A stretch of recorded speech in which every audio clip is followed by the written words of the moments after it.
Hola de nuevo y voy a tal vez aprovechar estos minutos previos para hacer dos anuncios. Bueno, el primero es reiterarles el agradecimiento por estar acá, por conectarse. Sabemos que hay personas de muchos países de la región y también del otro lado del Atlántico, así que muy honrados de recibirlos en nombre de la Universidad de Costa Rica y del Centro de Investigación de Comunicación. Estamos muy felices de poder organizar esta actividad. Con dos de los intelectuales más importantes que tiene el mundo de la comunicación hoy en día. Y quizás los dos anuncios que quisiera hacer previos a comenzar es que esta es la primera de dos actividades con estos dos invitados que vamos a tener. La otra semana, justo a esta misma hora, tenemos a Nick y a Ulises compartiendo con algunas colegas centroamericanas sobre este mismo tema. Entonces, si quizás tratando de darle una perspectiva más regional. Si el tema les interesa, por favor anótenlo en sus agendas que de hoy en 8 vamos a estar con Amparo Marroquín de El Salvador, Fátima Espinosa de Honduras, Kemly Camacho, que es activista en Costa Rica, además de Ulises y Nick, compartiendo sobre este tema. Entonces, anótenlo y los esperamos también la próxima semana. Y el otro anuncio que quisiera dar tiene que ver más con el manejo de los comentarios de las preguntas que se puedan formular a lo largo de la conversación. La idea sería que pudiéramos tener la presentación de Ulises y de Nick un rato para discutir y tal vez como para poder sistematizar esas preguntas y aprovechar mejor el tiempo, les agradeceríamos que las puedan escribir en el chat. Así ustedes mismos las hagan al final. Nada más escríbanlas por favor en el chat primero y así podemos como tener suficiente tiempo para pensarlas y meditarlas. Entonces, si les parece, damos inicio. Yo sé que estos dos extraordinarios speakers o presentadores no necesitan mayor introducción, pero aún así me quiero permitir hacerlo. Hoy tenemos, ¿verdad?, a dos invitados del mayor nivel que pueda haber en el mundo de la comunicación. El doctor Nick Couldry, que es profesor de Teoría Social y Medios en el Departamento de Medios y Comunicación de London School of Economics.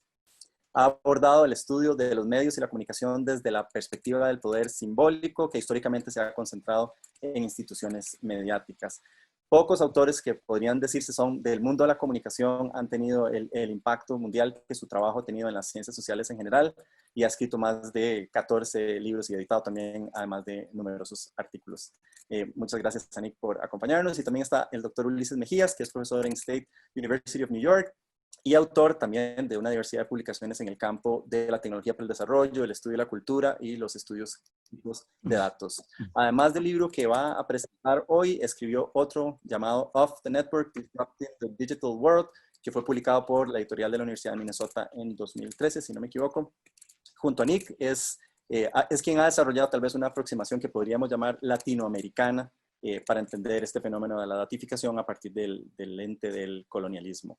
Entonces, sin mayor preámbulo, quisiera reiterarles así públicamente el agradecimiento a Nick y a Ulises por acompañarnos. El plan original era que pudieran hacerlo de manera presencial, pero bueno, tiene la ventaja de hacerlo así es que podemos dar la bienvenida a otro buen número de personas que probablemente hubieran podido estar aquí de manera presencial.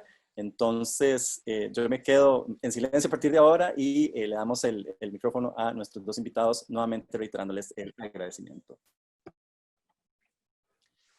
Muchísimas gracias, Ignacio.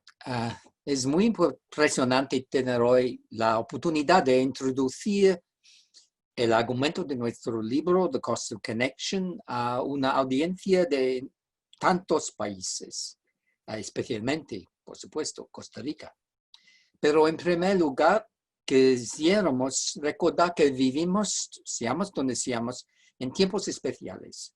Esperamos que ustedes y sus familias estén bien de salud y dispongan de la fuerza y los ánimos necesarios para enfrentar estos tiempos muy difíciles para todas nuestras comunidades. Bueno, hay muchos hilos que tejemos en nuestro argumento, pero todos se enfocan en una cuestión central y muy sencilla. ¿Qué está pasando con los datos? A través de los negocios y los gobiernos, a través de la sociedad y la vida cotidiana.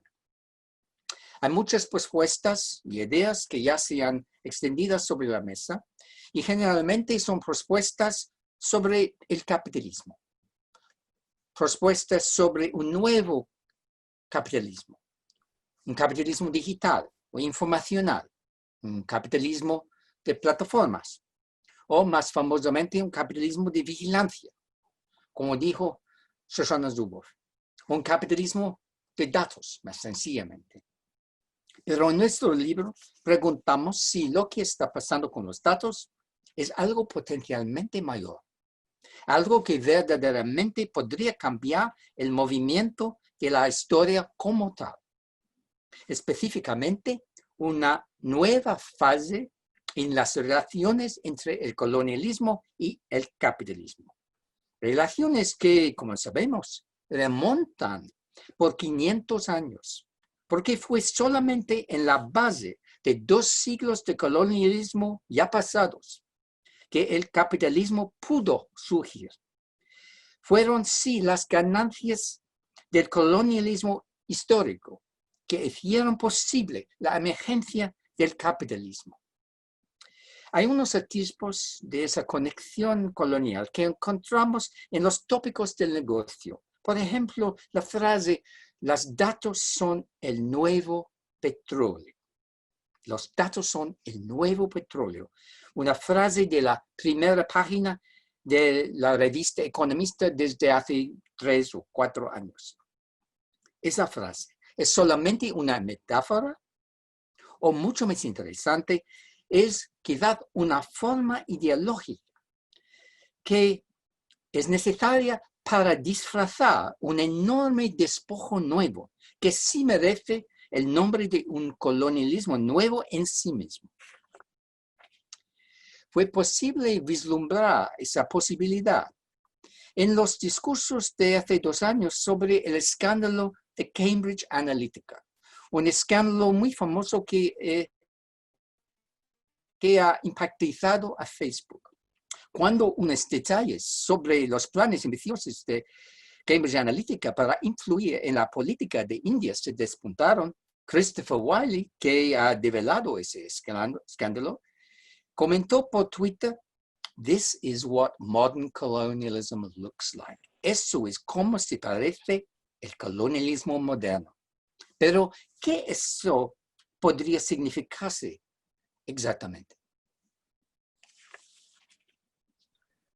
Bien, entonces un punto central en nuestro argumento es que esto no es simplemente una metáfora. Estamos nosotros usando la palabra colonialismo no metafóricamente, sino para describir una realidad emergente. Estamos hablando esencialmente de una nueva fase en las relaciones entre el colonialismo y el capitalismo, lo que llamamos nosotros el colonialismo de datos. Esta fase sienta las bases de un nuevo modo de producción capitalista, al igual que el capitalismo preparó el terreno para el capitalismo, el colonialismo preparó el terreno para el capitalismo industrial, como dijo Nick. Podemos pensar que las plantaciones de alguna manera financiaron las fábricas. Entonces, el colonialismo de datos coexiste con las desigualdades creadas durante el colonialismo. La herencia del subdesarrollo, el racismo, la violencia, y es profundamente continuo con los objetivos del colonialismo. ¿Estamos sugiriendo nosotros que vamos a ver el mismo nivel de violencia física? No, no estamos proponiendo una correspondencia exacta entre el colonialismo histórico y el colonialismo de datos. Pero sí estamos diciendo que el impacto del cambio social es comparable. Estamos hablando de diferentes medios, pero fines similares. Les voy a presentar entonces la definición del colonialismo de datos. Decimos que es un orden emergente para la apropiación de la vida humana, de modo que los datos puedan ser extraídos continuamente de ella para obtener ganancias.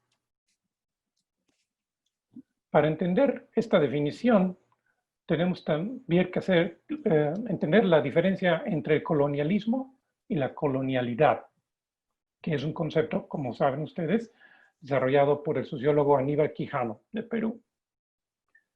Y bueno, podemos pensar que de alguna manera ya no hay más colonias. Sí, depende de la definición que queramos usar. Nuestros compañeros de Puerto Rico tal vez tengan algo interesante que decirnos al respecto, pero las colonias se independizaron y ya no hay más colonialismo de alguna manera.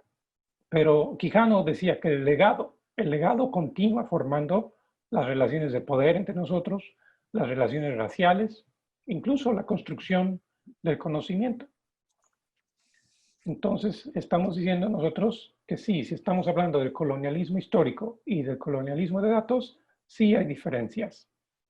El colonialismo histórico tuvo diferentes modos, intensidades, escalas y contextos.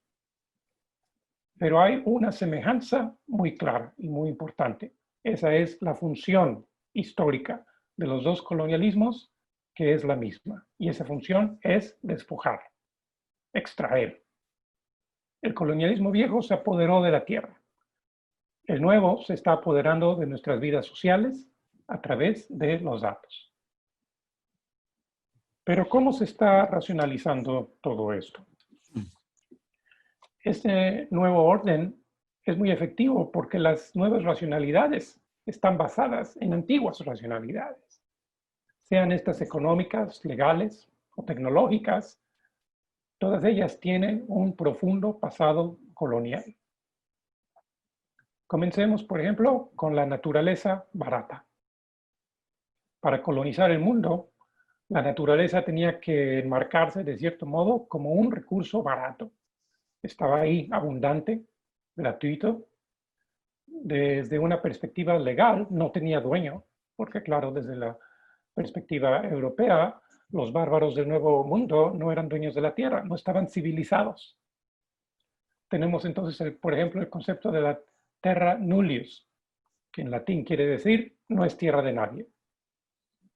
Se puede extraer, apropiar. Pasamos de la naturaleza barata, entonces, a la mano de obra barata.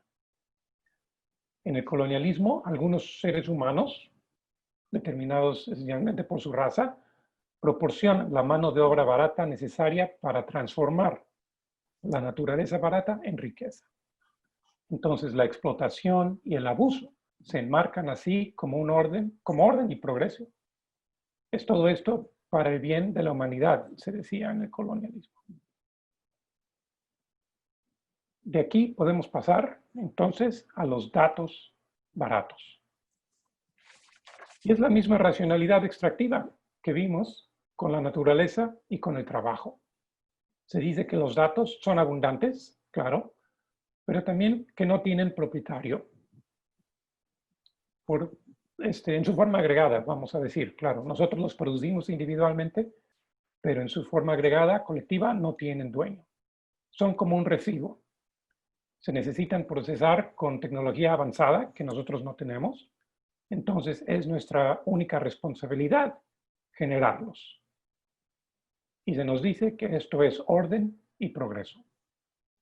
Entonces, ¿qué ganamos al mirar las cosas de esta nueva manera? En nuestro libro queremos rechazar todas esas racionalidades, pero sabemos que la propuesta de explicar lo que está pasando con los datos en el marco del colonialismo es polémico. Por eso queremos anticipar aquí la conclusión del libro y resumir las ventajas de esa perspectiva colonial para emprender lo que está pasando con los datos. Hay ventajas de dos tipos. En primer lugar, eso nos facilita comprender esos procesos más largamente. En cuanto a la temporalidad, en el marco colonial podemos pensar detrás a lo largo de 500 años, no solo 4 décadas. Y por eso podemos ver el despojo por los datos como una nueva forma histórica de extracción de recursos tan importante como el colonialismo histórico. También, y pensando hacia el futuro, podemos ir más allá de hoy en día y anticipar la próxima etapa del capitalismo a la que allana el terreno esos nuevos actos coloniales de despojo. En cuanto al alcance de ese despojo, el marco colonial también nos ayuda. El colonialismo de datos supone, por supuesto, los medios sociales, pero también supone la vigilancia en muchos tipos de trabajo, especialmente el trabajo de estatus bajo. Él supone la emergencia de la economía de contratistas, de gig economy, y también la emergencia de la logística, a través de todos tipos de negocios desde hace 3 décadas. Pero la vigilancia de las cosas en la logística implica también la vigilancia de los hombres y las mujeres. Es importante recordarlo. Y finalmente, el colonialismo de datos también supone, aunque se olvida a menudo, suponen la extracción de datos cooperativos internos. La empresa IBM, en su informe anual de 2017, pronosticó que 80% de los datos valables están dentro de las empresas mismas. ¿Pero qué quiere exactamente decir dentro? Internet de las cosas, Internet of Things, hace interiores por las empresas los detalles de nuestras vidas. Si, por ejemplo, estoy por comprar una refrigeradora smart o un sistema de iluminación smart o un timbre de entrada smart, todas esas herramientas quieren extraer mis datos. Una perspectiva colonial también nos facilita comprender más la profundidad de las consecuencias de lo que está pasando con los datos. Como en el colonialismo histórico, ese nuevo colonialismo está construyendo un nuevo orden social, basado en formas emergentes de dependencia y gobierno, basadas a su vez en la conveniencia y la personalización. La personalización, que es la ventaja que les ofrece los mercadólogos a nosotros por la vigilancia. También, y finalmente, cuando adoptamos una perspectiva histórica y colonial, podemos ver más claramente qué es el discurso de los datos masivos, sino una continuación de la antigua racionalidad occidental, la idea de la totalidad social, que niega la diversidad y la heterogeneidad humana y que se anhela de manejarlas como si fuesen todas las mismas. El discurso de datos masivos es solamente la forma última que hoy asume la colonialidad en el dominio de pensamiento, como dijo el gran sociólogo peruano Aníbal Quijano. ¿Cómo está construyéndose este orden?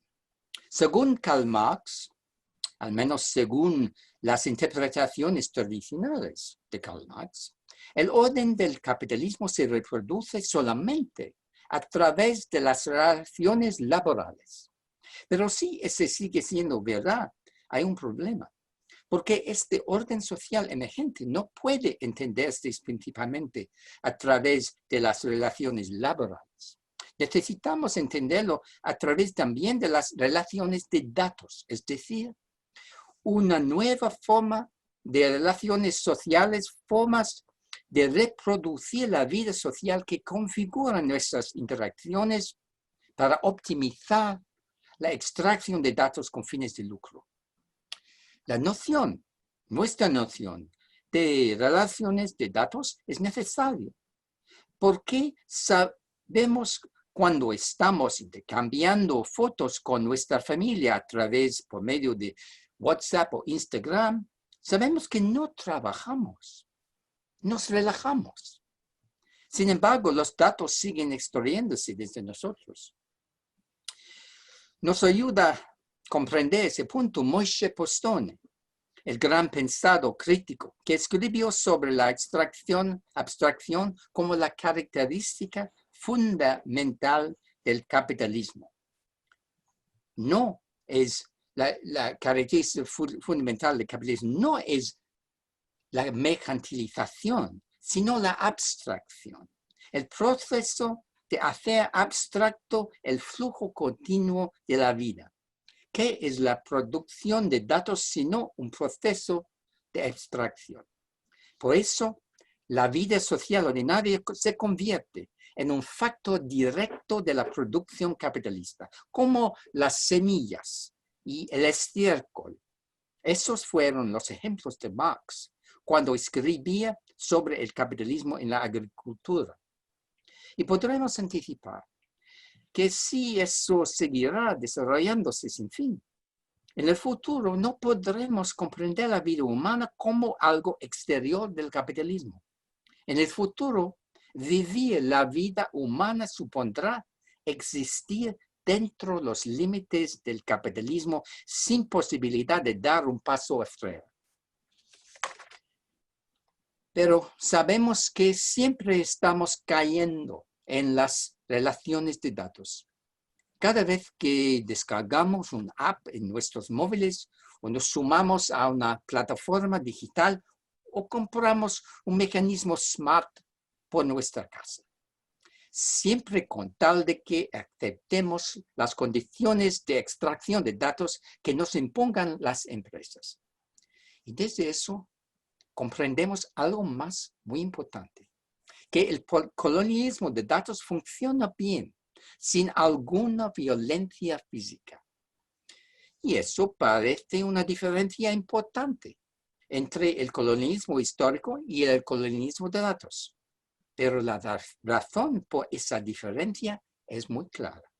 Es porque desde 2 siglos nos hemos acostumbrado a aceptar las condiciones de vivir bajo el capitalismo y sus estructuras de ley y de orden social.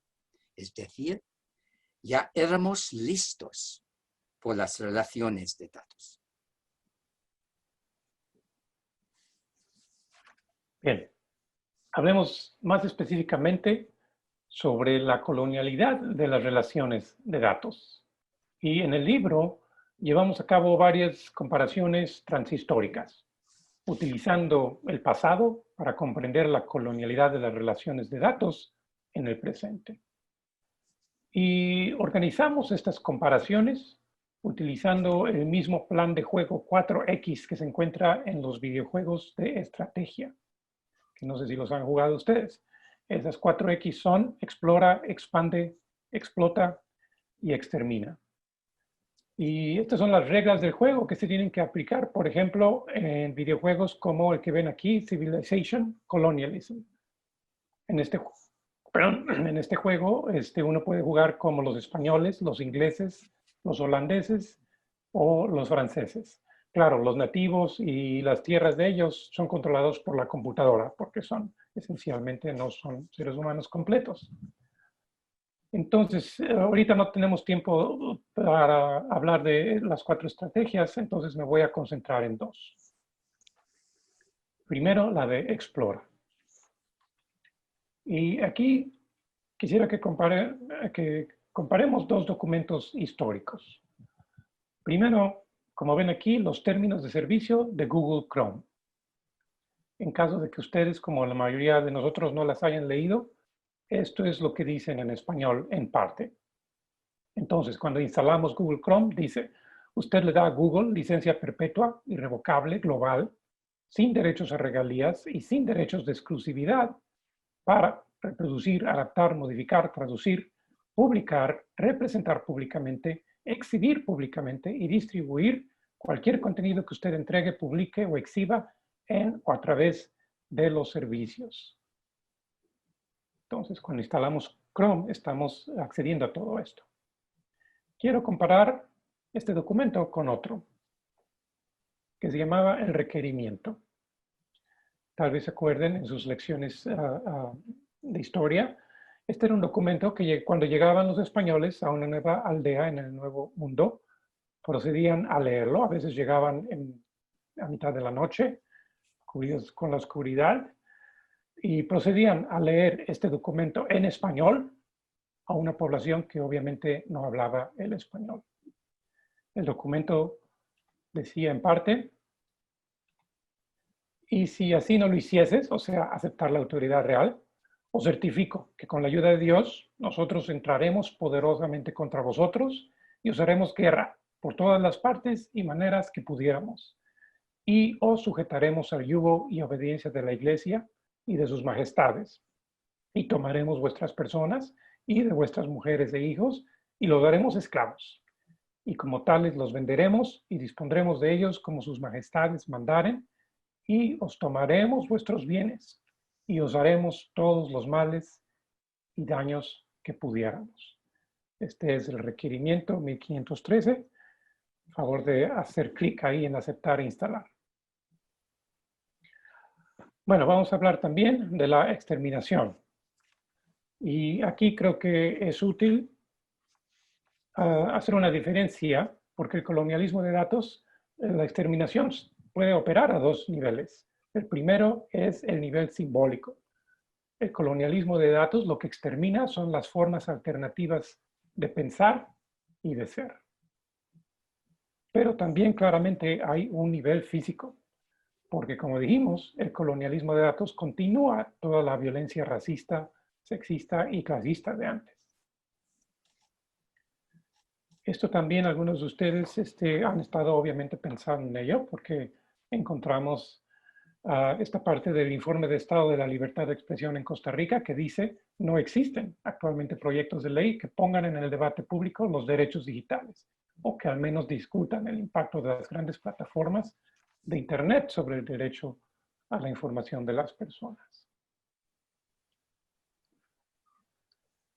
Pero para concluir, vamos a hablar un poco entonces de cómo podemos resistir, cómo podemos descolonizar los datos, cómo podemos resistir.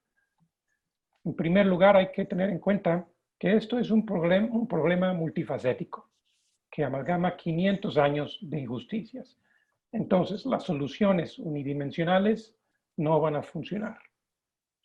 Hay que continuar poniendo presión en nuestros gobiernos para que haya más regulación de estas compañías.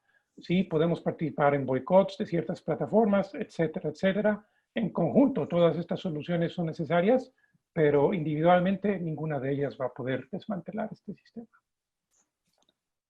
Tenemos que recuperar esencialmente el espacio y el tiempo colonizados. El espacio tal vez colonizado por las cámaras de vigilancia, por nuestros asistentes digitales que ahora están en nuestras casas. El tiempo colonizado tal vez por las pantallas, todo el tiempo que pasamos enfrente de una pantalla. Entonces tenemos que proteger la integridad del ser. Tenemos también que rechazar esta racionalidad universal de la recopilación y la extracción de los datos, de la cual ya hablamos. Y por último, tenemos que aprender también de las luchas de descolonización pasadas y presentes. Aprender, porque sabemos que hay compañeros que tienen siglos de experiencia haciendo frente al colonialismo. Entonces podemos aprender de ellos cómo estos movimientos han recuperado creativamente la tecnología, han construido nuevas formas de solidaridad, cómo han reconceptualizado el conocimiento, todo mediante el uso de un arma muy importante contra el colonialismo, y esa es la imaginación. La descolonización de datos es principalmente, creemos nosotros, un ejercicio creativo. Imaginar colectivamente cómo vivir la desconexión y cómo formar dar forma a nuevas formas de conexión. Algo particularmente importante durante estos tiempos de distancia social y algo también que queremos compartir con ustedes a través del movimiento de Tierra Común, del cual podemos hablar más extensamente. Aquí vamos a parar. Muchas gracias por su atención. Muchísimas gracias, Nicky y Ulises, por la presentación y nos encantaría desde luego poder escuchar comentarios y preguntas que puedan tener las personas que están acá participando. De nuevo, nada más les agradeceríamos que para poder sistematizar y entender bien las preguntas, también las escriban en el chat, aunque quieran formularlas también oralmente.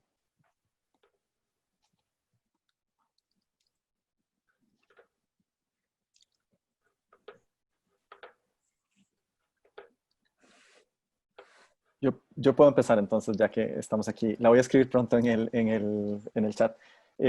Quisiera preguntarles cómo reconcilia uno como este sentido de colonialismo de datos con como la idea de agency o la idea de la agencia de las personas usuarias de esto. De alguna forma, Nick, su carrera empieza con mucha atención a los rituales con las que usamos las tecnologías, a las prácticas con las que nos relacionamos a ellas, a desenfocar o a descolocar el énfasis en las tecnologías propiamente y enfocarnos más en lo que las personas hacemos con ellas. Entonces, ¿cómo reconcilia uno ambas cosas? Y también, como históricamente, siguiendo esta recomendación que nos hacía Ulises hacia el final, históricamente el campo de los estudios en comunicación ha tendido a formular algunas de sus teorías más interesantes y productivas justo en momentos donde se ha enfatizado como esta idea del poder de los medios, todo lo que ocurre en la década de los 80 alrededor de las audiencias activas, hasta llegar al día de hoy. Entonces, ¿cómo reconciliamos esas dos cosas? Y si es posible reconciliarlas en el estudio de procesos y del uso que se le dan a tecnologías de datos.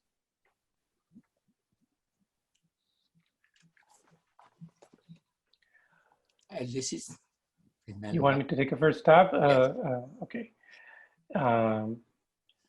Sí, yo creo que es muy importante, ¿verdad? Y por eso yo creo que al final de la presentación hablamos de la imaginación, porque yo creo que cuando el colonialismo no se pudo resistir con el cuerpo, siempre se pudo resistir con la mente.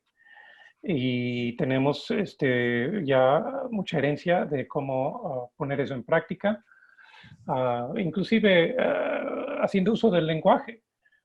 Muchas veces creo que cuando hablamos de discursos de descolonización, hablamos de, bueno, hay que poner el español y el portugués en ese campo y hablar de ellos como idiomas de colonización.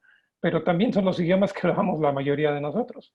Y los datos, podemos pensar de ellos como un nuevo idioma, que es un idioma que facilita la colonización, pero que también lo podemos usar para hablar, para describir a la resistencia a ese mismo sistema, ¿verdad? Como decía Audre Lorde, las herramientas del amo se pueden usar para desconstruir la casa del amo. Entonces yo creo que esa noción de la agencia siempre va a ser muy importante. Nick, ¿quieres decir algo? Sí, es una pregunta excelente. Y quizás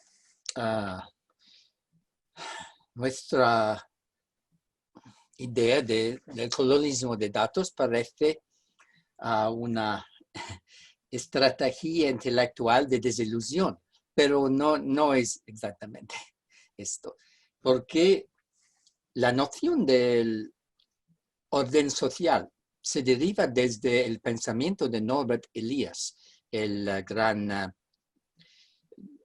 historiador alemán.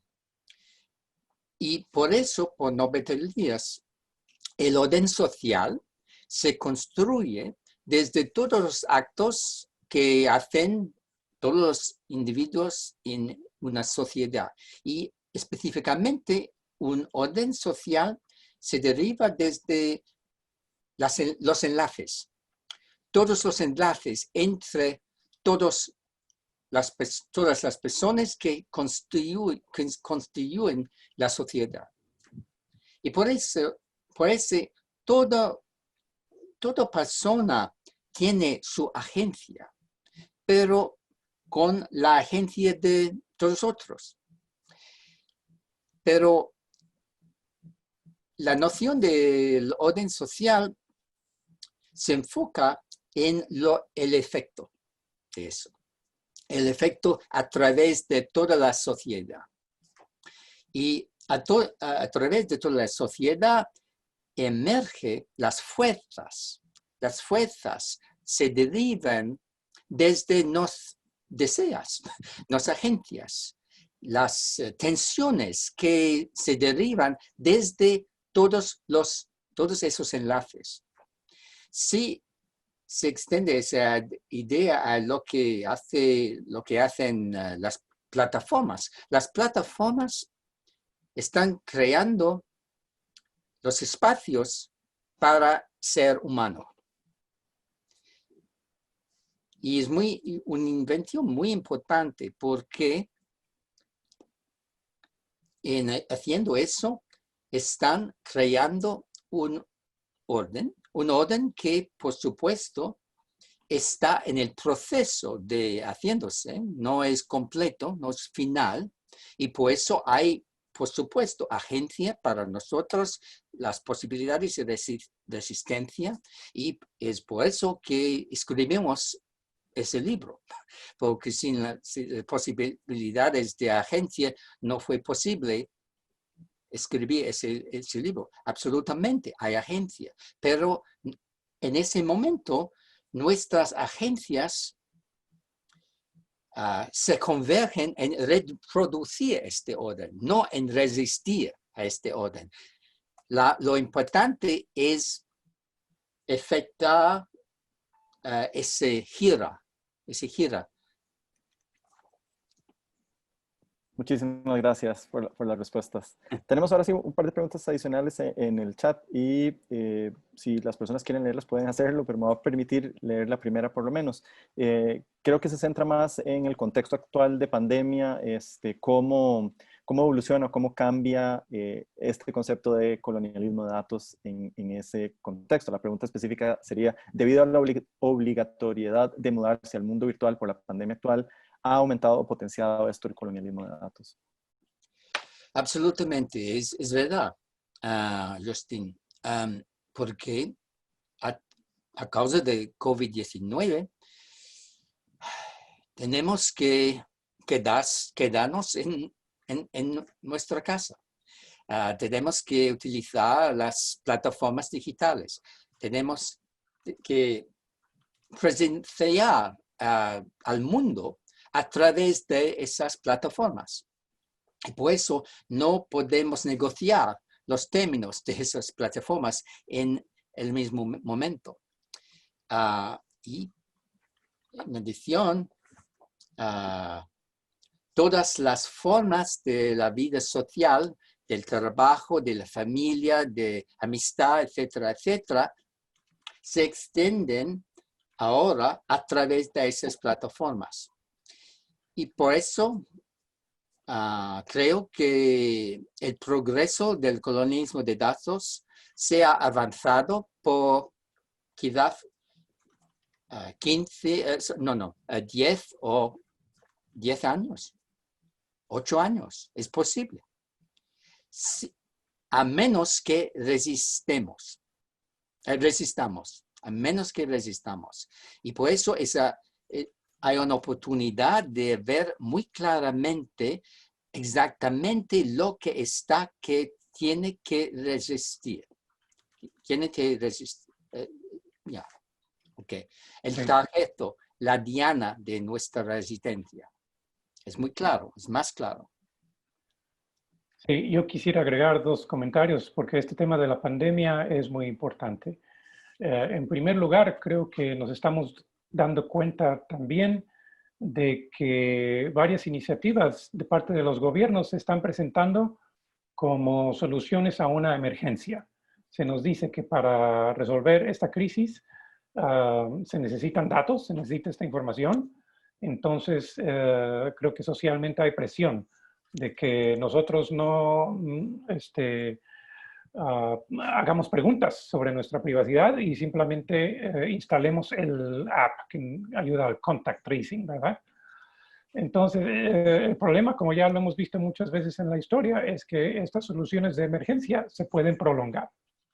Después de los ataques de septiembre 11 en Nueva York, se organizó todo un sistema de vigilancia y las consecuencias, la herencia de todo eso, lo continuamos viviendo hoy. Aún cuando inicialmente se presentaron como soluciones de emergencia. Entonces hay que tener cuidado con todo eso. Y la otra cuestión es, para volver al punto del colonialismo, que también tenemos una historia muy grande de cómo la higiene y cuestiones de salud se han usado de una manera imperial y colonial. Se han usado esencialmente para definir quién está dentro, quién es sano y quién está fuera que es una amenaza.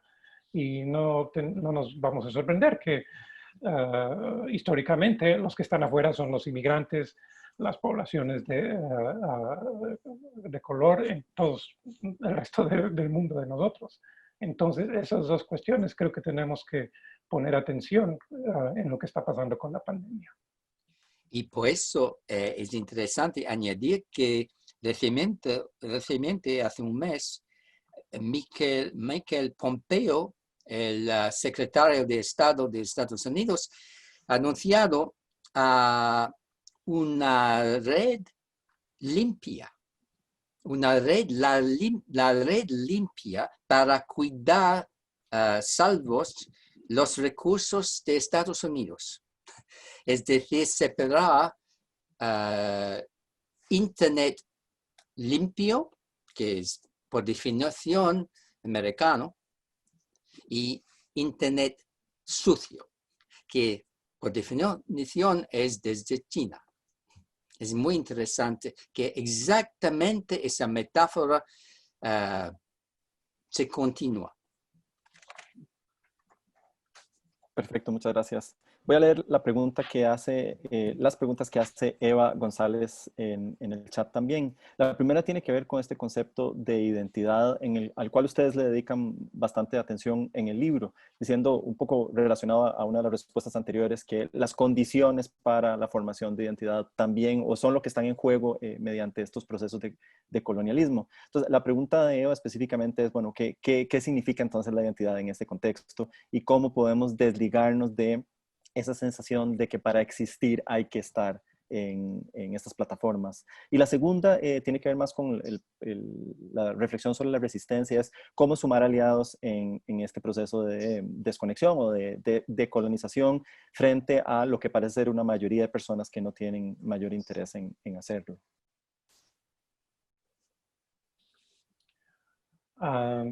Puedo empezar yo y luego Nick, si quieres agregar algo.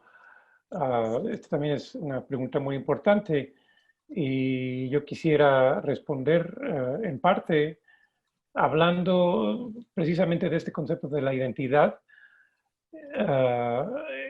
en cuanto al rol de la víctima, porque creo que cuando presentamos estos conceptos del colonialismo de datos es fácil suponer que lo que estamos diciendo es que somos todos nosotros víctimas, somos sujetos coloniales, que de cierta manera puede ser verdad. Hay que tener en cuenta que no todos pagamos el mismo precio en este nuevo colonialismo. Hay personas y pueblos, poblaciones, segmentos demográficos que pagan un precio más alto. Y son esencialmente los mismos grupos que siempre lo han pagado desde el colonialismo, ¿verdad? Pero también creo que tenemos que hacer más análisis crítico para entender que no somos solamente víctimas, somos participantes activos en este colonialismo. Entonces, como dice Eva, ¿qué podemos hacer? Porque nosotros no podemos vivir ya sin estas herramientas de conexión y la mayoría de la población las usa para definir su identidad, no quiere separarse de todo esto. Y tienen razón en pensar, tenemos razón en pensar así. Entonces, yo creo que aquí lo que me ayuda a mí es también no solo hablar del sujeto colonial, sino también de lo que en inglés, por lo menos se llama native informant. No solo somos víctimas, somos participantes. Y esa forma de participar se puede definir como informantes nativos, como lo fue, por ejemplo, la Malinche en la conquista de México, ¿verdad? Personas que actúan como intermediarios entre este nuevo orden y el orden viejo.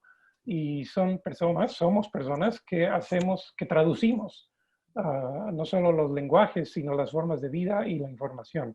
Entonces creo que nos podemos nosotros ver, si no nos sentimos como sujetos, esencialmente, nos podemos ver como informantes nativos que estamos ayudando a que todo este proceso transcurra. ¿Qué podemos hacer al respecto? Tal vez Nick nos puede decir algo. Muchas gracias. Muchas gracias, Eva, por su pregunta. Es muy importante también.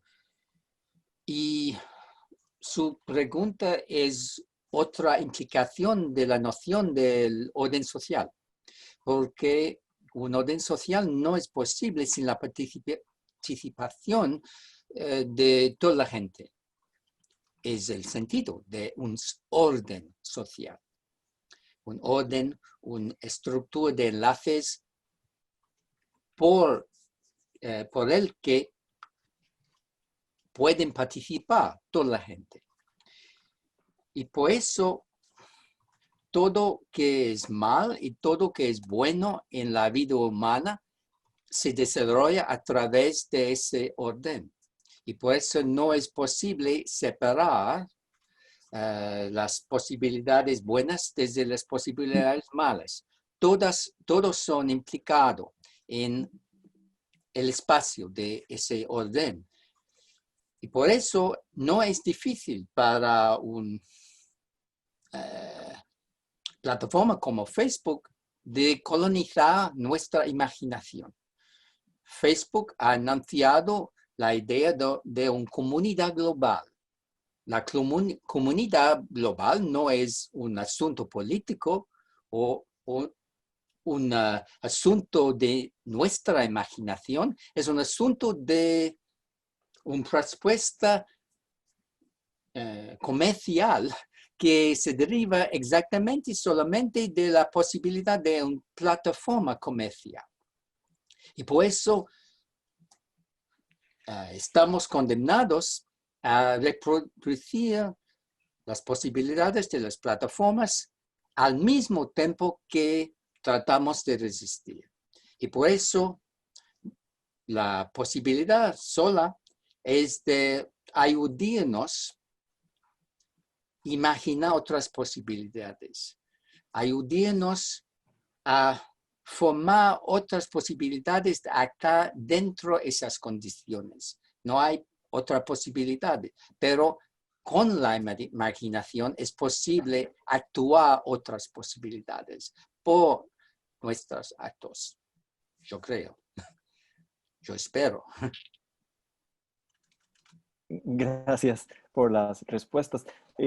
Aprovecho para hacer una de Sofía González, que construye sobre ese paralelismo que se ha presentado y que se ha desarrollado a lo largo de la presentación Ignacio, entre el colonialismo. ¿sería posible ¿Sí? que la audiencia hiciera sus preguntas? Creo que está Sofía Sí. aquí, ¿no? ¿Por qué no la podemos dejar? Yo les he preguntado a algunas personas si quieren hacerlas ellos mismos y las que he Ok. leído me han dicho que las lea yo. Pero Sofía, si quieres hacerla, Nos gustaría escucharlos. Hola. Hola, Sofía. Hola. ¿Cómo están? Bien. Bueno, muchísimas gracias por la presentación. O sea, del libro no lo he terminado de leer. Pero digamos, igual digamos, la pregunta que tengo tiene que ver más con los conceptos que ustedes que trabajan en el libro y un poco mi proceso a lo largo de la lectura que he tenido del libro. Y tiene que ver mucho también con la historia de Costa Rica, porque Costa Rica tiene una historia bastante extensa de enclaves, siendo tal vez el más importante la historia de enclaves bananeros, que culmina con un contrato en 1884 en donde se hace una concesión de gran parte del territorio, específicamente del Caribe, justamente para construir una vía de ferrocarril y se hace por 99 años. El territorio asociado a la vía del ferrocarril se utiliza, digamos, para sembrar banano. Entonces, con esta historia, digamos, tan fuerte de enclaves, a mí, digamos, me viene la pregunta, ¿qué posibilidad hay de dibujar un paralelismo? Como se hace un paralelismo entre colonialismo y colonialismo de datos, entonces los conceptos asociados, por ejemplo, enclave, pueden también tener su equivalente en la actualidad y de qué forma cambiarían estos términos. Sí. Sí, yo creo que sí. Y de hecho, ahí es donde entra la imaginación, ¿verdad? Porque escuchando tu resumen de esta historia, empiezan a surgir comparaciones y posibilidades de hacer esas conexiones. Nosotros lo que queremos hacer en el libro, decimos muy claramente que no estamos interesados en hablar del colonialismo solamente como una metáfora. Tampoco estamos diciendo que hay una correspondencia exacta entre el colonialismo histórico y el colonialismo de datos. Lo que nos interesa es explorar esas continuidades, ver cómo se desarrollan esos conceptos, cómo pasan de una forma a otra. Y tienes razón, el enclave creo que sería una manera muy importante de verlo. Hemos hablado nosotros también comparando la plantación, el enclave, la fábrica y ahora el centro de datos. Estos tres sitios, ¿qué tienen en común? ¿Qué tipo de operaciones están pasando en cada uno de ellos? Y otros conceptos también que hemos estado pensando recientemente es, por ejemplo, la nacionalización de los datos, que fue un movimiento que pasó como en reacción del colonialismo, ¿verdad? En que ciertos países dijeron, estos recursos ya no son de no son de una compañía extranjera, nos pertenecen a nosotros. Podríamos hablar de los datos de una manera igual, decir, los datos los estamos produciendo nosotros aquí. ¿Por qué tiene que ir este recurso a una compañía en Estados Unidos o en China? Igual tal vez podemos hablar de un movimiento que estamos tratando de crear, de un movimiento no alineado, porque creo que como surgió en los años 60, 70, algunos países dijeron, la cuestión no es escoger entre el capitalismo y el comunismo, tal vez nosotros en el sur global podemos proponer algo más. Creo que es hora de que tengamos que escoger, no tenemos que escoger entre Silicon Valley y el Partido Comunista Chino. Creo que tenemos nosotros ahora que pensar en esa tercera opción. Y toda esta historia, todos estos conceptos nos pueden ayudar a definir esas soluciones. Quiero añadir un poco, quizás un poco sencillo, no lo sé. El colonialismo de datos trata de las continuidades, absolutamente, es crucial comprenderlo, pero también una brecha histórica, una brecha en la historia. ¿Cómo fue el inicio del colonialismo histórico? El colonialismo histórico supuso una nueva posibilidad por el poder global de apropiarse de los recursos del mundo. Y en ese momento histórico, como creamos, como escribimos, es un momento semejante, un momento en que el poder repentinamente, sin antelación, ya posee las posibilidades de apropiarse de los recursos del mundo en modo diferente, es decir, a través de los datos, desde el interior del ser humano. Es una nueva posibilidad. Sin embargo, lo que se desarrolló desde esa posibilidad no se sabe, no es posible comprenderlo en ese momento, porque necesitamos otro siglo, otros 500 años, no lo sé, no es posible. Y es posible que será un enclave en el siglo futuro, no lo sé. Quizás el enclave será distribuido a través de todo el mundo. Es posible. Quizás otros planetas también, no lo sé. Pero lo más importante es el inicio de un nuevo proceso de apropiarse de los recursos del mundo. Y eso es el punto de comparación, yo creo. Muchas gracias. Hay dos preguntas sobre software libre y su rol en este escenario que han descrito. Entonces, tal vez si Héctor y Luisa quieren plantearlas, se los agradeceríamos. Si está Luisa, pues adelante. Buenas tardes. Héctor, no hay problema, dale primero, por favor. Bueno, mucho gusto. Estudio licenciatura en Ciudad de México y nada más para detallar un poco el comentario que puse en el chat. eh, yo lo veo un poco desde la perspectiva del software libre, haciendo investigación sobre lo que ha sido la producción de la red física de Internet y por supuesto el control de las computadoras por medio del software.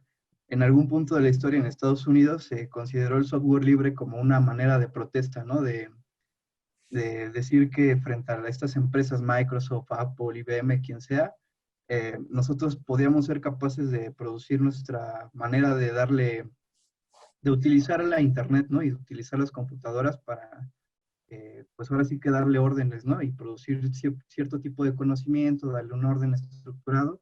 Entonces, ¿qué tan libre viene a ser ahora el software libre? No dejan de existir este tipo de espacios que pretenden justamente seguir afrontando el manejo empresarial de estas tecnologías, ¿no? Eh, Porque justamente gracias al software, o sea, Mozilla, parte de Google, están hechos a través de este tipo de software. O sea, es trabajo, digamos, colectivo y no pagado, ¿no? Es parte de lo que considero que es esta extracción o esta plusvalía de la que se hacen las empresas, ¿no? Y justamente esta producción de datos masiva eh, está respaldada, ¿no? Ya por una ciencia de datos que requiere justamente de ingenieros de software, especialistas, científicos de muchas disciplinas. Y otra segunda forma en que quería compartir en cómo veo este colonialismo es a través de lo que se conoce ahora como, bueno, ya tiene tiempo este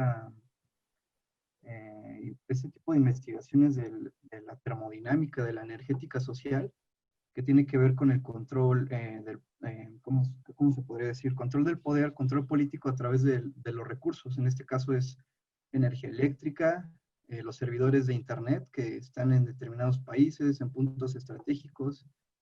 eh, y pues nada, es eso. Muchas gracias. Bueno, perdón. Quería hacerles este comentario. No sé qué piensen ustedes al respecto de esto. A veces sucede, o lo consideré al revés, que los poderes fácticos o los gobiernos y las industrias se apropian incluso de los discursos y las prácticas de resistencia, pensando justamente en esta idea del software libre, y que el colonialismo de datos, eh, o sea, ¿qué tecnologías son las que lo sostienen, ¿no? Software, hardware y por supuesto el elemento humano que las produce y las reproduce. Muchas gracias. Luisa, podemos aprovechar también, dado que tu pregunta también se enfoca sobre el tema del software libre, como para hacerla aquí mismo. Bueno, yo pasé como por el activismo del software libre aquí en Costa Rica y últimamente por el lado de datos abiertos y quería ver como qué lugar estaban como en el sistema y comparto, y un gusto escuchar también a Héctor, comparto un poco lo que él dice de esa imbricación entre el movimiento del software libre. Muchos de los chicos y chicas más pilas terminan trabajando en estas empresas también para subsistir.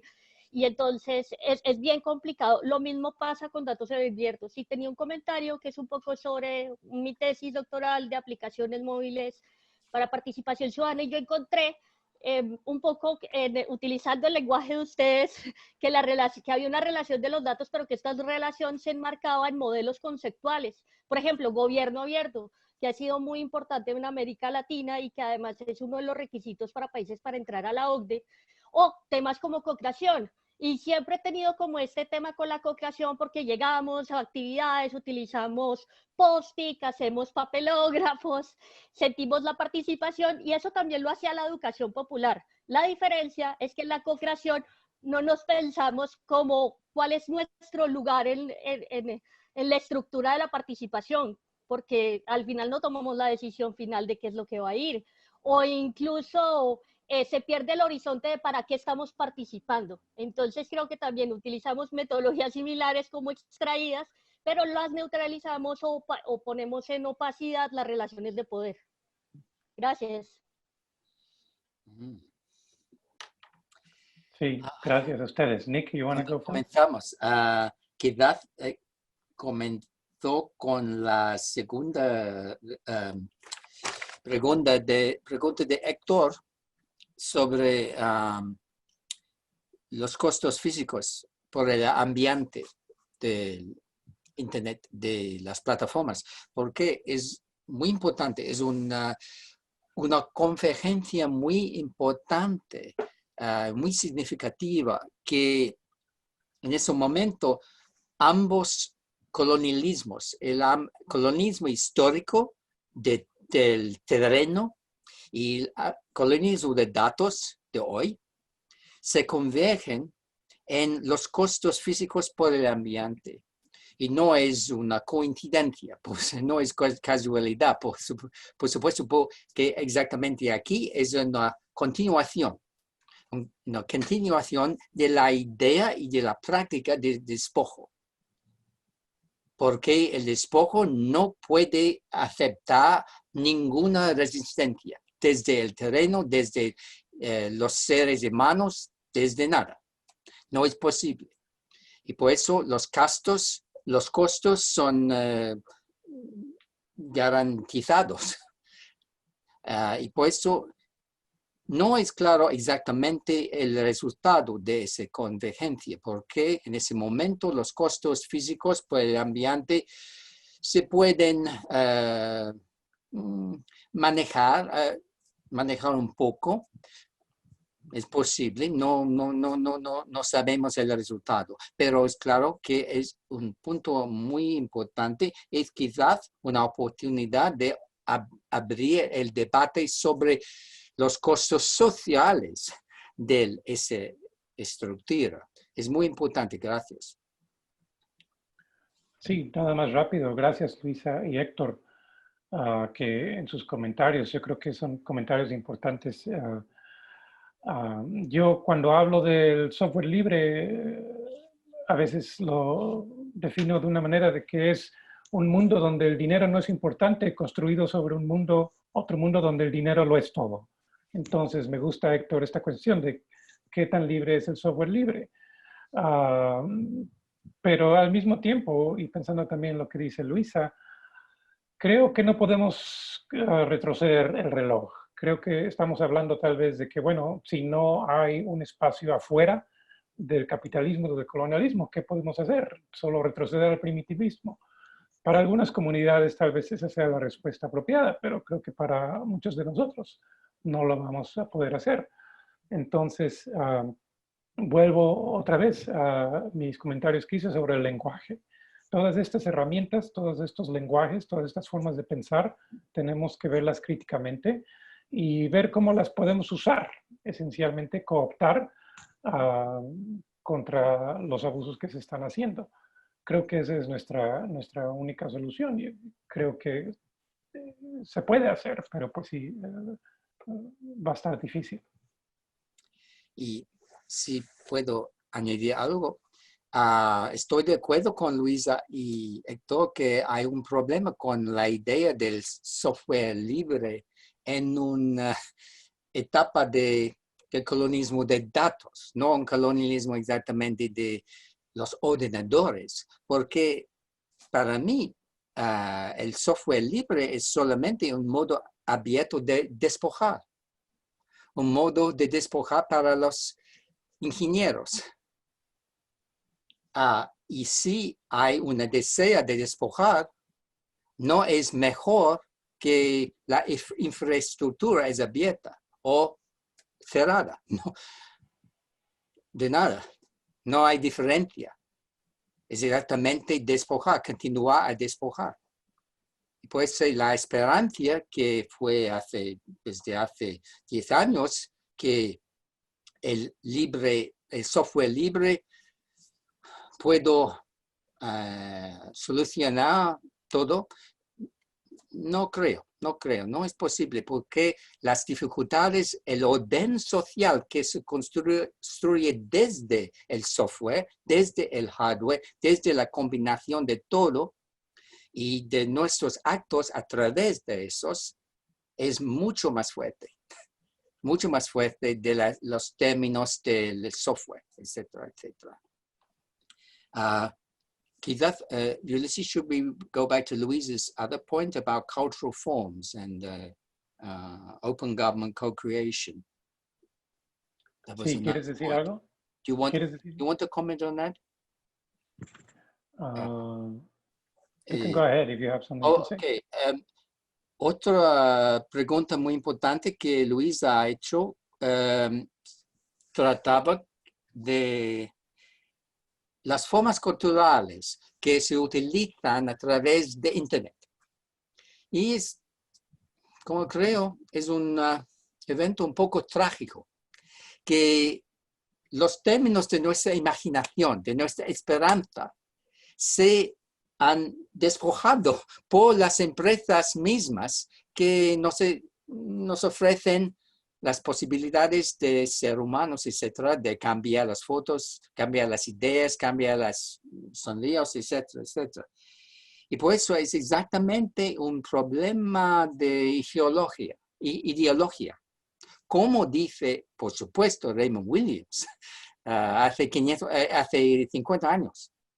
Porque la cultura es exactamente la forma perfecta para reproducir la ideología. Porque esas son las formas de pensar, imaginar, actuar en el ambiente social. Y si una empresa tiene la posibilidad de construir exactamente el ambiente social en la que no hay, en el que tenemos que actuar, es un poder sin precedente histórico. Y por eso exactamente necesitamos contestar esos términos, exactamente, porque no es los términos de la esperanza. No es nuestros recursos de esperanza. Los recursos de esperanza es de resistir exactamente esas estructuras y esos términos, esas palabras que utilizamos hoy en día, cada día. Utilizo esos términos, pero necesitamos no utilizar, resistir, rechazar exactamente esos términos. Es un punto fundamental. Gracias. Gracias. Gabriela Montoya, que creo que también nos saluda y se conecta desde México, también tenía una serie de comentarios, así que Gabriela, adelante. Hola, buenas tardes. Muchas gracias por la exposición. Yo tengo como algunas dudas sobre esta idea de entender el colonialismo de datos justamente a partir de las relaciones que se dan entre los datos y dicen ya no entenderlo a partir de las relaciones laborales. Y me asusta un poco porque creo que la información que tenemos de cómo están funcionando las empresas justamente están marcando cómo hay una explotación todavía más intensa justamente en las relaciones laborales, ¿no? Y yo ponía un ejemplo aquí en el chat que decía cuando Facebook compra WhatsApp, yo puse 16 millones y me puse a buscar un dato, dice 22, más o menos, pero esta empresa que tiene millones de usuarios a nivel mundial, tiene 32 informáticos.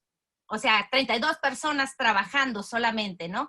Y creo que cuando vemos las diferentes Amazon, Google, que sirven a una población mundial tremenda y el número de gente que está laborando, creo que sí hay ahí que es importante, pues, que no quitemos la mirada de las relaciones laborales que se están llevando a cabo, ¿no? Creo que también es una forma que se le ha acomodado perfectamente a las empresas para seguir y continuar con esta explotación en las relaciones de producción y que además se le suma esta explotación a los usuarios que no propiamente están trabajando, pues al yo dar un like o poner un comentario y demás, pero no, mi pregunta es más bien, ¿no sería como más prudente buscar un concepto, o no solo el concepto, pues, sino toda una definición que nos ayude a entender esa imbrincación entre la explotación laboral que sigue habiendo en estas empresas y además la explotación de los usuarios, ¿no? Creo que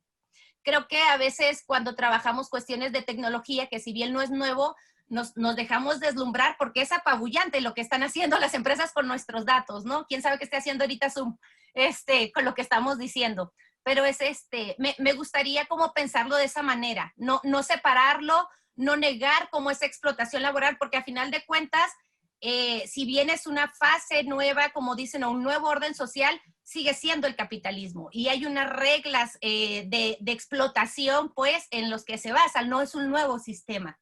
Y otra duda que tenía también al respecto es cuando ustedes hablan de estas propuestas sobre la resistencia que debemos de tener, no solo como estudiosos de lo digital, sino como propios usuarios, es qué piensan sobre esta idea de la soberanía tecnológica que se aplica en algunas comunidades, pero que al final pues no logra ser masiva como lo está haciendo el mundo digital, ¿no? Y si podían como abundar un poquito sobre esta idea de cómo rechazar la racionalidad que dicen ustedes. A mí me gusta cómo suena, pues no he tenido la oportunidad de leer el libro, pero también dicen, bueno, con dejar de usar Facebook pues no cambia mucho la cuestión, ¿no? Entonces, ¿cómo sería una manera práctica de rechazar esta racionalidad? Gracias. Ulises, quizás puedo responder sobre las relaciones laborales y Sí. sobre la imaginación y la resistencia. Sí. Gabriela, es un punto muy importante. Muchísimas gracias. En nuestra pantalla muy breve, por la razón de énfasis, fue muy importante aclarar que decimos que hay dos tipos de relaciones sociales que ahora son importantes en la reproducción del capitalismo. No solamente las relaciones laborales, como dijo Marx, porque vivía en el mundo donde no había alternativa. Hace 2 siglos no había alternativa, no fueron los datos. Y ahora también hay otro tipo de relaciones sociales que las relaciones de datos. Y en nuestro libro hay un paralelismo porque ambos son procesos de abstracción desde el flujo de la vida humana, algo que puede cambiarse a través de un mercado en forma de trabajo, una pieza de trabajo, porque hacer un sándwich o hacer un coche y por eso puede cambiar a través de un macro. Pero es un proceso de abstracción. Y la producción de datos es también un proceso de abstracción. Abstraer desde el flujo de nuestra vida y producir algo que es suficientemente separado y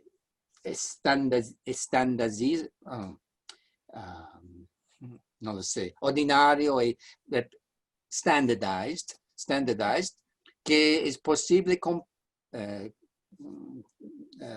cambiarlo a través de un mercado. Pero no decimos que la explotación laboral no continúa. Por supuesto, es exactamente que en una etapa de colonialismo de datos, la explotación laboral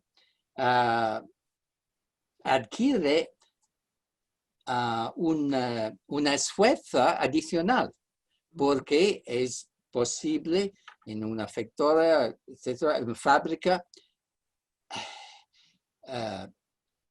reproducir la vigilancia de todos los momentos del laborador. Es claro, a través de los datos. Pero lo importante es comprender que esa explotación puede continuar aún en los momentos cuando ese obrador está en la casa con su familia. No trabajo, pero la explotación está continuando. Y eso es nuestro punto. Es por eso, como dijo, ambos modos de extraer son imbricados en un modo de poder más poderoso, mucho más poderoso que los históricos. Gracias. Gracias.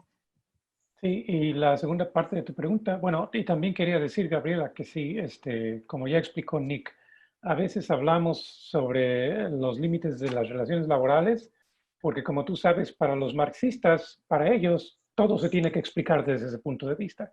Entonces, nosotros no somos tan ortodoxos y simplemente queremos decir que, bueno, sí, son las relaciones laborales, pero ahora hay que pensar sobre lo demás.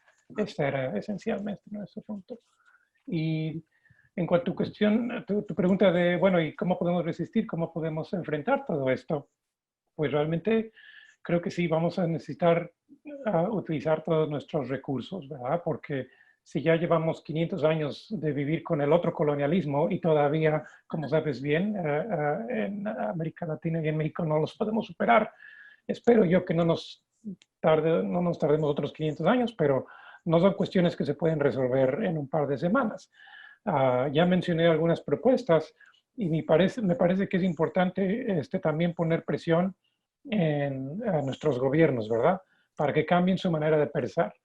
Lo que me da tristeza es que, hablando como tú y yo somos mexicanos, los gobiernos supuestamente de izquierda, hasta ellos, tienen pensado que puede venir Mark Zuckerberg a México a resolvernos todos nuestros problemas. Entonces creo que tenemos que educar a nuestros políticos y a nuestros gobernantes para que ellos también piensen su manera de pensar, que cambien su manera de pensar, perdón. Y por eso estábamos también pensando sobre la cuestión de nacionalizar nuestros datos. Porque hay otras propuestas que dicen que al individuo se le tiene que pagar por sus datos. A mí se me hace que esa respuesta es muy neoliberal. Empieza con el individuo. Me gustaría que pudiéramos empezar con el nivel social. Y sabemos precisamente cuántos usuarios tiene Facebook en Costa Rica y cuántos usuarios tiene Facebook en México. Podemos muy fácilmente poner un impuesto basado en esos números. Entonces creo que de eso se trata la nacionalización. No decir que este recurso ahora le pertenece al gobierno, pero por lo menos decir que es un recurso que le pertenece a la sociedad y tienen que pagar algo estas empresas para utilizarlo. ¿Cómo podemos llegar ahí? Pues todavía nos falta mucho. Okay. Muchísimas gracias. Este último comentario se conecta muy bien con una pregunta que Ana Cortés había hecho hace un momento en el chat. Me disculpo con ella porque la dejé pasar y hasta ahora me di cuenta que me tardé en darte la palabra, así que disculpas por eso. Y después creo que podemos cerrar con otra pregunta de Larisa Tristán y creo que esas son todas las preguntas que hay por ahora. Bueno, muchas gracias, Ignacio, y muchas gracias, doctores, por esta exposición que es, sin duda, muy reveladora para muchos de nosotros. Como ustedes decían antes, superar el colonialismo implica que nos apropiemos de lo nuestro, ¿no? Que nos apropiemos incluso de nuestros datos personales, que muchas veces pensamos que le pertenece a alguien más, ¿no? A un gobierno o como bien decían, a estas plataformas. Cosas tan íntimas como nuestra voz, como nuestra imagen. Entonces, a mí me surge la pregunta, al hablar ustedes del tema de resistir, ¿verdad? Yo me pongo a pensar, y bueno, en mi caso, fui directora de la Agencia de Protección de los Habitantes de Costa Rica, donde se ha hecho un gran esfuerzo, pero aún así hay muchísimos retos. Y yo quiero saber qué opinión les merece a ustedes el tema de resistir a partir de la regulación, a partir de generar normas de protección de datos que protejan no los datos, porque nadie quiere proteger los datos, sino que nos protejan a las personas, ¿verdad? Y qué opinión les merece a partir de su experiencia esto como herramienta de resistencia. Yo sé que estamos hablando de irnos a la técnica, de irnos a los parlamentos, pero es algo que me resuena, ¿verdad? Cuando pienso en cómo podemos resistir, siendo que necesitamos utilizar las plataformas, que no podemos abnegarnos, ¿verdad? De no soy aquí. Muchas gracias. Ulysses, do you want to start? Do you want to say something about GDPR? Oh, GDPR. Since that is, está enfocado en la protección de los datos del individuo. Sí. Las normas legales en Europa, GDPR, en cierto sentido ofrece la esperanza porque está enfatizando la necesidad de cada persona prestar su consentimiento a la utilización de sus datos personales. Es un avance, sin duda, es un avance. Pero hay muchos problemas también, porque en primer lugar, no es claro que es posible entregar su consentimiento en una situación clara, porque las condiciones de utilizar sus datos personales son oscuras, son escondidas. Y no es claro si cuando prestó mi consentimiento, conozco todo lo que tiene que conocer para prestar mi consentimiento. No es claro. Otro problema es que hay muchos datos, masivos datos, que no exactamente son personales a mí.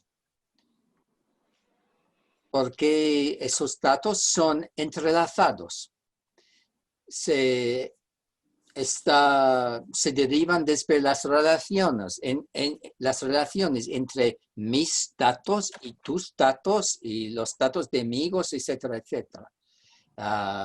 Y por eso la mayoría, yo creo, la mayoría de los daños, de los problemas que se derivan desde la extracción de los datos, se derivan desde esas relaciones entre los datos personales. Por eso es importante, por supuesto, desarrollar los hábitos de proteger, cuidar nuestros datos. Es claro, es importante, es una parte importante de desarrollar una nueva imaginación de resistir. Es claro, es importante, pero no puede ser la solución total. No puede ser, porque el problema está desbordando la situación personal. Es un problema de un orden social que está abordando las situaciones de los individuos. Gracias. Y un comentario muy corto sobre este asunto es precisamente esa propuesta de pagarle al individuo por sus datos. Esta es la razón por la que es problemática, porque esencialmente estamos diciendo, si al individuo te puedo pagar $50 al año, para que permitas que la extracción continúe, ¿verdad? Entonces, si abordamos el tema simplemente desde la perspectiva del individuo, pagarle al individuo, proteger al individuo, remunerar al individuo, creo que esos son los límites de que eso permite que el sistema extenso continúe. Muchas gracias. Ok, tenemos tiempo para una pregunta más. Yo sé que hay otras que quedaron en el chat, pero les recordamos que la próxima semana vamos a tener también amplia oportunidad de conversar con Nick y con Ulises largo y tendido y con estas 3 colegas centroamericanas, así que ojalá también nos puedan acompañar la próxima semana. Larisa Tristán, colega aquí en la Escuela de Comunicación de la UCR, había hecho una pregunta, entonces también te cedo la palabra, Larisa. Sí. Sí, bueno, buenos días. Muchísimas gracias por la presentación y también por la conversación. Bueno, mi pregunta está estimulada un poco por la pregunta de Sofía también sobre esta idea de cómo a partir de la imaginación y del lenguaje se podría nombrar los procesos de colonización de datos y combatir tanto la abstracción como la extracción, ¿verdad? Entonces, ¿cómo podríamos nombrar este fenómeno que se da en redes de cuando los grupos de privilegio de alguna manera capturan iniciativas de resistencia? Por ejemplo, cuando fue el asesinato de George Floyd, se puso como tendencia en Instagram de poner un cuadrado oscuro en los perfiles. Entonces luego el movimiento Black Lives Matter decía que no se hiciera porque iba a confundir el algoritmo y entonces los hashtags del movimiento no se iban a poder ver.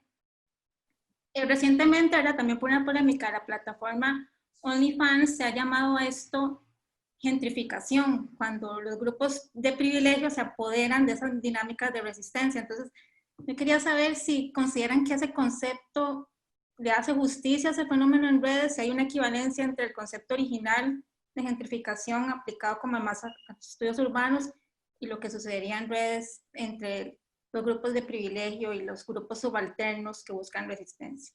Muchas gracias. Muy interesante, Larisa. Yo no había pensado en esa conexión. Creo, Nick, ¿verdad? Que no habíamos pensado entre la conexión entre la gentrificación. Entonces nos has proporcionado algo en el que podemos reflexionar. Muchas gracias. Lo que sí quería decir, antes de darle la palabra a Nick, es que cuando hablamos de estos movimientos también escuchamos mucho que, bueno, tiene que ser un movimiento bottom-up, de empezar desde abajo hacia arriba, que creo que es muy importante, pero también hay que tener en cuenta que hay muchos abajos. There's not only one bottom, there's many bottoms, y hay también muchos lados. Entonces, estos movimientos tienen que ser plurales y tenemos que buscar las maneras de darle espacio a varias voces, algunas voces que tal vez no vayamos a estar de acuerdo con ellas, pero creo que si queremos construir un movimiento esencialmente democrático, tenemos que hacer esto. Nick. Estoy de acuerdo, es un punto muy interesante. Creo que no es una respuesta sencilla porque es necesario que los procesos de reproducir el poder se reproducen a través aún en los modos de resistir el poder, porque el poder es everywhere. Pero es importante recordar que por qué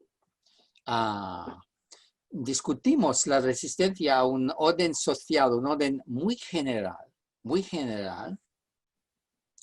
rechazar este orden es un acto muy fundamental. Y no creo que las personas que desean gentrificar y reproducir solamente el poder de sus mismos, pueden actualmente rechazar los fundamentos, los cimientos de esa estructura de poder. No es posible porque siempre necesitan proporcionar la estructura, las fuerzas que reproducen la estructura. La resistencia más fundamental es de decir no a una estructura. Y no hay ventajas de decir no en ese mundo. No hay ventajas. Es muy difícil decir no. Y por eso necesitamos ayudarnos y proveer la solidaridad a encontrar posibilidades de decir no. Pero yo creo que no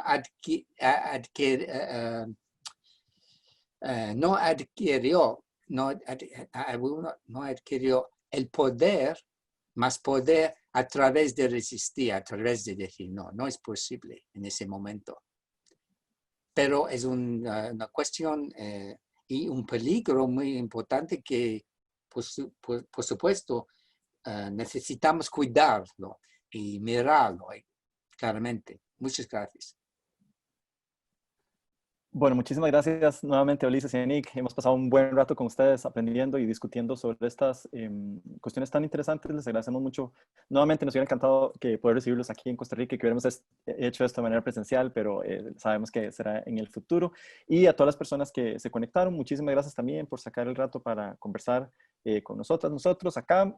Y nada, damos, digamos, aquí por concluida la actividad y de nuevo los esperamos la próxima semana con mucho entusiasmo para seguir conversando. Que pasen una bonita noche donde estén, bonitas tardes y nos vemos la otra semana. Excelente. Próxima semana. Muchas gracias a todos. Gracias a todos. Gracias. Hasta luego.